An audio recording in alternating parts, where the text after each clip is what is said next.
Very warm good morning. I am Dr. D. Sudarvili, working as Associate Professor in the Department of Biomedical Engineering, KPR Institute of Engineering and Technology. I am here to present a topic, medical X-ray equipment with you. Basically, X-rays are very harmful radiations. We are using the X-rays in medical diagnostic region in the margin of 3/10 to the power 10 of centimeter per second. Here we are using the Planck's law, E is equal to h nu, where h is nothing but you have the Planck's law constant as 6.32 into 10 to the power 34 joules per second, and it is being classified in terms of velocity as h into c by I. Here we go with the properties of X-ray. X-ray has higher penetration, higher absorption, it is higher ionization and fluorescence. Ionization is a specific property, we are choosing it for medical ultrasounds and medical diagnostics. Next comes the X-ray unit. It is nothing but Roentgen. This particular Roentgen has proposed this idea, and this particular unit is given as R, which gives the amount of radiation absorbed by the patient. This X-ray absorption is being devised by this model called as DE, which is called as dose equivalent. In the hospitals, we will be having dosimeters to determine the dose of the X-rays which is being observed by the patient, and it is given by the measure called QF into D. QF is a quality factor of the X-ray machine. This comes the X-ray absorption. As I earlier told, this Roentgen can also be reconsidered or being reunited as RATs or RINs. This is the basic tissue contrast which I can show. X-ray has very least penetration in the air, little more penetration in the fatty areas, and very meager in soft tissue, but it has higher penetration in bones and very higher penetration in the metals. This is the reason why in the hospitals they won't allow any metals into the X-ray room. Almost we need to remove all the metals because it is very high penetration with metals and bones. So here you can see the bony areas which is being scaled in white in the X-ray. Why it is so in the radiographs we can see. This is the basic X-ray equipment with a basic block diagram. This all components comes under the power lines. Here comes the technical equities and then the X-ray tube. Here we have the power mains. Here it comes to voltage compensator. Any high voltage bearing like 0 to 230 volts, 50 hertz bearing equipments will be having this kind of mains and voltage compensator to avoid any jerks in the usage of X-ray. Next comes here the voltmeter and milliammeters.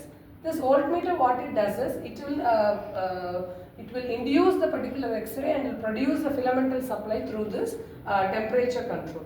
This temperature control also sets the minimal control to the patient to adequate absorption of X-rays, and that is being measured by this X-ray tube. How this X-ray tube works I will be explaining using this block diagram. In this block diagram you have anode and cathode. As we all know, a cathode is negatively charged and it is a filament out here, and anode is positively charged and it is a target. It is made up of tungsten. Once if we have the electron which is strike through the target, this X-ray beam is generated. While generating, this X-ray beam can be either reflected, refracted or scattered. Only the reflected X-rays will be observed by the patient. And you have this external windowing. Why we have this windowing is we are narrowing the X-ray to the patient. Only that particular area will be exposed to X-rays. Because as I told in the previous slide, X-ray is very harmful and hazardous. So we cannot able to penetrate the X-rays in all other areas except the target. So this target is fixed by this window. And outer shell, this is called as glass envelope. This is completely containing vacuum. Vacuum, what it does is it conceals the X-rays into that particular evacuated chamber, so that the external person who is used here as a trained personnel, he will not be affected using this X-ray radiation. This gives a vacuum assembly. As I told you, this is a complete vacuum. Here is the spur which is created from the cathode, and once the electron travels, the spur is creating that beam. This beam is having an assembly or the focus towards this particular area only. It is directed towards the patient. That is what is given here. That X-ray which is generated is directed towards the patient in the area. The main parts of the X-ray will be explained now. First part is cathode and focusing cup. As I told earlier, cathode is a thin filament which is thermionic in nature, and the element which is used is tungsten wire. This particular filament will have higher melting point, so that this particular material will produce more number of electrons. Most of the electrons will hit the anode, but only the focusing cup will decide which all the X-rays has to be penetrated to the patient. Now we can see about the focusing cup. Focusing cup is made up of molybdenum. Almost every metals will be used here. Cathode, tungsten is used, and for focusing cup we are using molybdenum. Molybdenum, it's again like a cathode, it has higher melting point, thermionic in nature.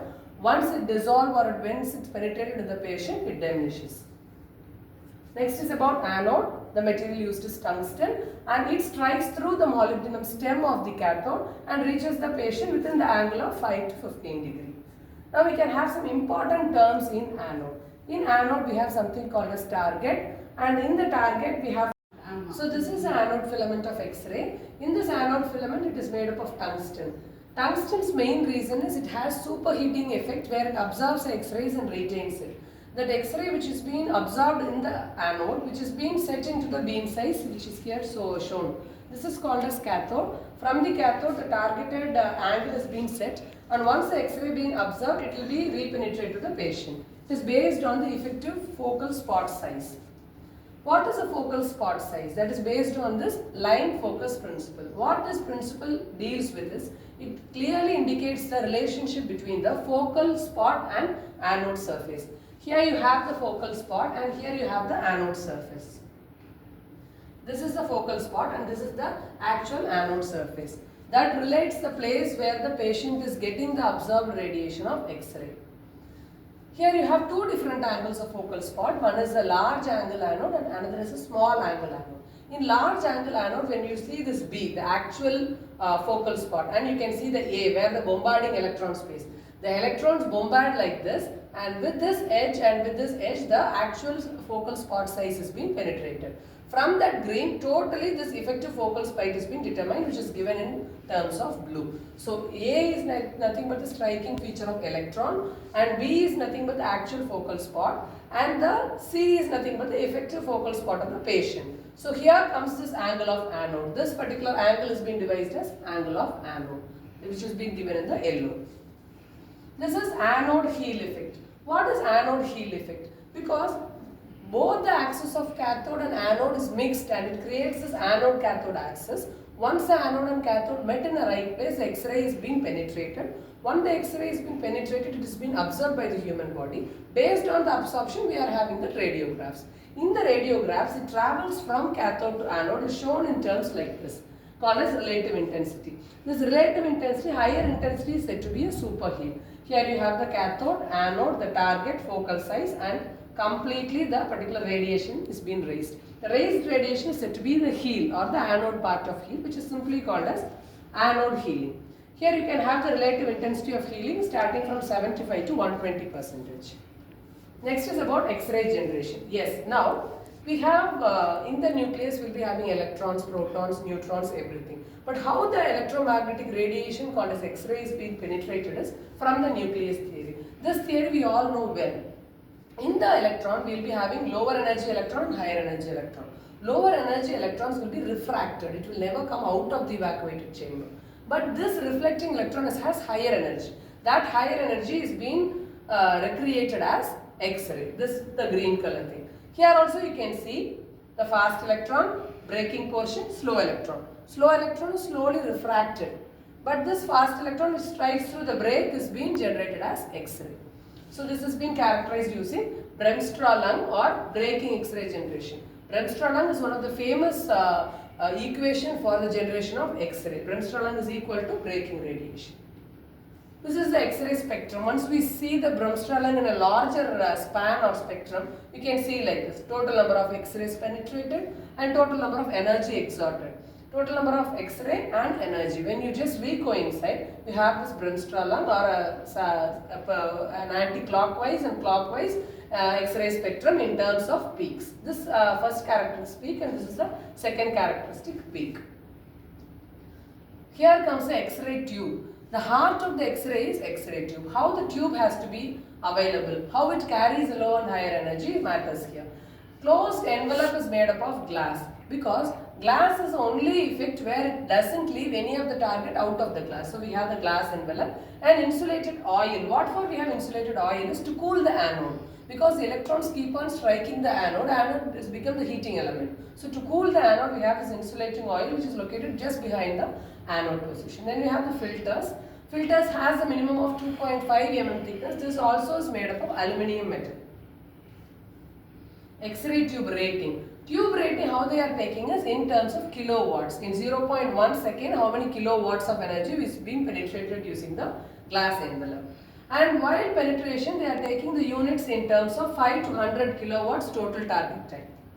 In X-ray tube rating, we have three important parameters to consider. The first parameter is operating voltage, which is kilowatts, and tube current, which is milliamperes, and you have exposure time second. All the three parameters will be calculated for every patient. How many kilovolts of voltage which is being taken care by the patient, how many tube current, and how many exposure time. I will explain in the next class how every patient is taken with the case study of these three parameters. Thank you.